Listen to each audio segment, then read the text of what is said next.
Hey guys, okay, so you guys probably expected this. I'm going to be making a makeup tutorial video, yay! So this is the look that I'll be going through. It's kind of like my everyday daily wear, for at least now, and I hope you enjoy it. So always start out with like a clean face and moisturize. Sometimes I wear primer, sometimes I don't, but just for the sake of this, I tend to rotate towards the Fenty Beauty Soft Matte Pro Filter. So I wouldn't tend to put it like all over, like it has to go like to the ends of my face. I just like to concentrate mainly here because I want to soften up the pores, and that's really bad like under my eyes, close to my nose, so that's where I concentrate most of this. Okay, so my hair is getting like in the way, and just get away. My go-to foundation at the moment is the Revlon Color Stay. As like some info, foundation is only to cover up any general blemishes that you have, so like any kind of redness, it's just going to tone it down. It's not meant to completely cover your face and give you like that full-on coverage. If, say for instance, there are times where I don't sleep and my eyebrows get really bad, they are kind of bad in general, I would put concealer down here, and my go-to concealer is actually the Clio Professional Kill Cover. What I find with a lot of makeup is that when I go back home to Malaysia, it's different. When I'm here, it's different because of like the humidity, you know, and how it keeps and stuff like that. But this tends to work pretty much anywhere. All the color is now kind of drained from my skin. I look very, very pale, and so I contour, or bronze I suppose. This is the Sleek makeup. See how dirty it is? So gross. This is the Face Form Contouring and Blush. I'm using this brush here. Now the reason I like this, I don't think it's even going to focus, I can't do that YouTube thing, but the reason I like this is because it's quite fluffy and it's thin. So when I want to do it like this, right, get beneath my cheekbones, it's precise enough because it's thin, and I can spread it out because it's fluffy. So that's why I use it. You can already see kind of like a shadow here, and that's where I want to, so just where that shadow starts, and that's where I start my contour.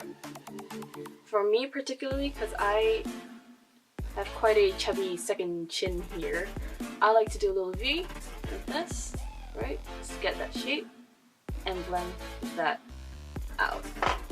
For my nose, I tend to stay away from this brush only because it is too big if you're trying to get a precise cut, and my nose is kind of like, my mom says bulbous, but I don't mind. I actually don't mind my nose, it's my grandpa's nose. So I would go for actually something a little smaller, a little rounded, a little fluffier, because I don't like a harsh contour on my nose. And so I just go straight down this line, and I know that my problem area, or what I see to be a problem, is here. This gets rounded a lot, so I just want to contour mainly that part, and I just add a bit more color back here, because it would be kind of weird if there was color here and the rest of my face is just blank again. So it's just trying to even out what you put on your face so that it's not like too jarring. And now for me it's the brows. So I'm using the NYX Professional Precision Brow Pencil. I like it because, as you can see, I don't know if you can see actually, it's kind of thick here, like this way around, but it's thin this way. So essentially you can fill in your brows with this, but any kind of position you can twist it this way and it helps. I'm going to just finish up the one that I have, which is kind of a charcoal-y color. I think it's actually called charcoal. And just drag out my eyebrow. So that looks more like an eyebrow, like trendy, kind of like full of myself. And that is nothing. That makes a major difference, I think, anyway. I tend to use two colors anyway, mainly because I just like it to be lighter in the front and darker in the tail. Eyebrows are sisters, not twins. Okay, so my latest obsession now is the ColourPop Disney Designer collection that they had, and so this is the palette that I got for myself.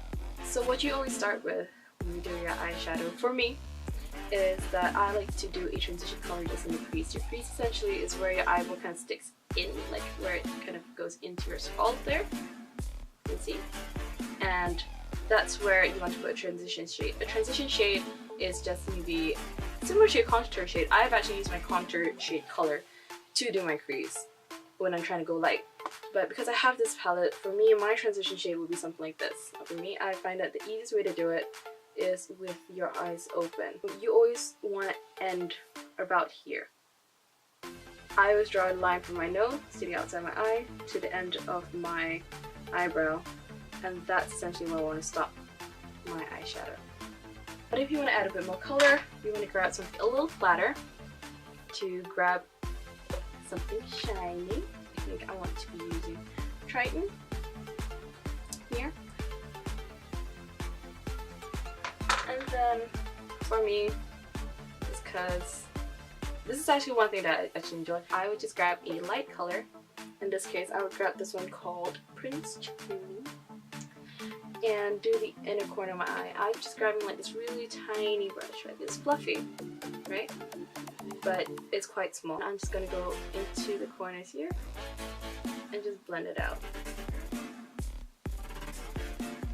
That will be my eyeshadow for like a daily kind of wear, and then we go into eyeliner, which is going to be fun to do on camera because I can barely do it right in front of the mirror. So I like to use two kinds of liners for my eye, even on the daily. But I like to use one that is kind of like a pencil or a crayon, so something like this for me, and then a actual brush sort of liner, or in this case it's a felt tip.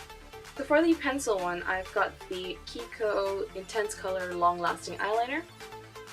And what I use this one for is to go onto my waterline on the top. There.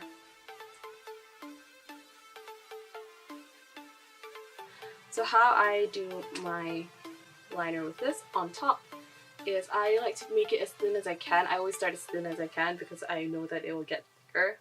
I am no pro. And I'll just kind of run it until about here.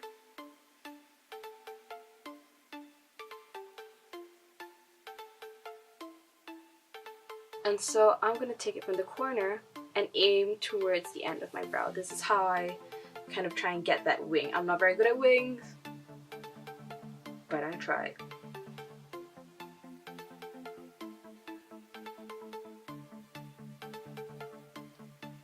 So that sucked. I'm gonna move on. So they're not even. But again, sisters, not twins. I actually really like this side. I think there was a lot less pressure.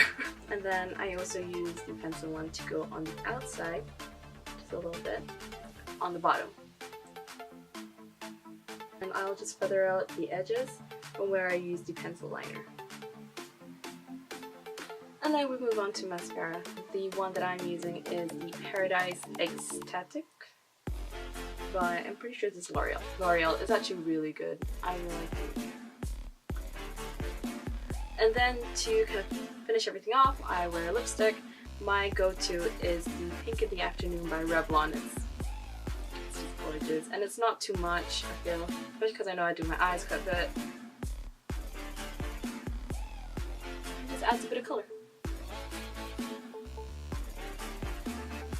Okay guys, so this is my kind of like final look for it. I hope you enjoyed it. I had so much fun actually doing this makeup tutorial video thing, which I've never done, which I've always kind of wanted to do. So I hope you liked it too. I hope you kind of learned something from it. I'm not sure. I don't know whether I taught you anything new that you couldn't have found in one of the many billion probably videos out there about makeup. But this is my look. This is the way that I like to do it. This is the way that I work with my eyes, with my face, and I just thought I'll share it with you guys. So I'll see you guys soon.